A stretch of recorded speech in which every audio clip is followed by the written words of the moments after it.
La quatrième finale de l'histoire de la Coupe de la Ligue est historique puisque c'est la première qui se déroule au Stade de France. Elle oppose le Paris Saint-Germain aux Girondins de Bordeaux. Une rencontre de prestige extrêmement attendue. Le Paris Saint-Germain de Ricardo aligne une équipe performante. L'équipe d'Elibop pour Bordeaux l'est également, ça s'annonce très serré. Le Paris Saint-Germain qui terminera 8ème de première division, Bordeaux 5ème. Deux équipes assez proches en championnat. Le PSG a éliminé Lyon, Montpellier, Metz et Lens pour en arriver là côté bordelais. Sur leur parcours, il a fallu sortir Mulhouse, Le Mans, Poitiers et Auxerre. La première opportunité est bordelaise. Johan Mikou trouve le poteau sur ce coup franc. Une très bonne première occasion, les Parisiens veulent répondre. Attention tout de même à l'excès d'engagement et cette faute de François Grenet. Le défenseur bordelais qui se fait mal et qui est remplacé par Jean-Pierre Papin à la demi-heure de jeu. Un choix offensif d'Elibop. Et les Bordelais continuent à dominer le début de match. Le bon mouvement de Sylvain Wiltord. Et l'ouverture du score avec ce but de Johan Mikou à la demi-heure de jeu dans la foulée du remplacement. Une excellente entame pour les Girondins qui peuvent compter sur de bons buteurs comme Mikou, Wiltord ou encore Lilian Lasland qui terminera 4ème meilleur buteur de première division avec 14 réalisations. Pour le moment, le Paris Saint-Germain est piégé. Un PSG qui réussit quand même à réagir avec cette accélération de Marco Simone. C'est la première attaque du club de la capitale. La frappe est puissante, elle est signée Florian Maurice. Mais pas de réussite, c'est sauvé par Ulrich Ramé. Cette occasion a donné des idées aux Parisiens, en voici une autre. Avec ce centre très fort devant le but et Ramé qui récupère la balle in extremis. La rencontre est intense, tout le monde veut remporter cette première Coupe de la Ligue au Stade de France. En seconde période, le PSG continue à attaquer.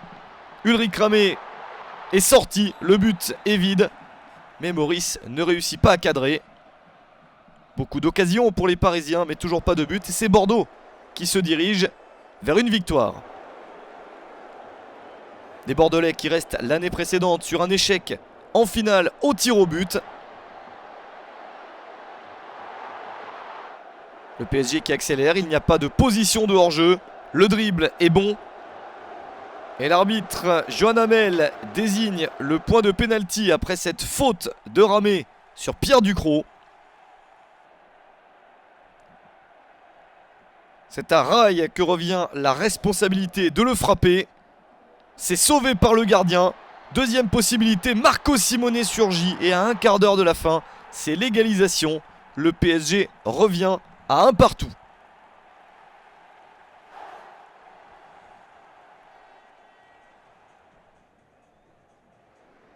Le match est complètement relancé. À Bordeaux la première période, au PSG la deuxième.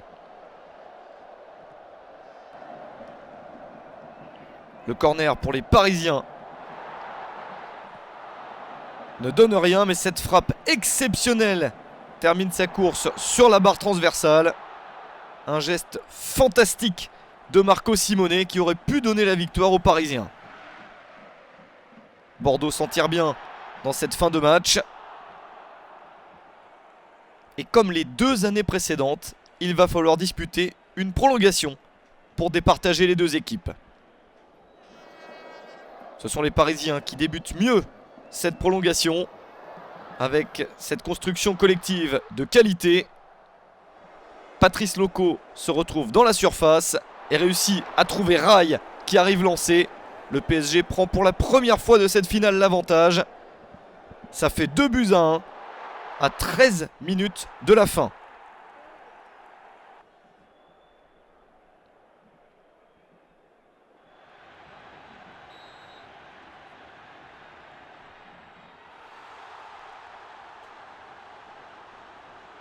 Mais Bordeaux a encore des ressources. Et Vincent Fernandez, titulaire dans le but du PSG, se méfie. Il a bien raison, car Jean-Pierre Papin s'élance et réussit ce coup franc direct magnifique. 114e minute. Bordeaux revient à 2 partout. C'est la finale la plus disputée et la plus prolifique depuis le début de cette compétition. Des retournements de situation, des buts, beaucoup de spectacles et toujours pas de vainqueur. C'est une nouvelle fois une séance de tir au but qui va départager les deux équipes.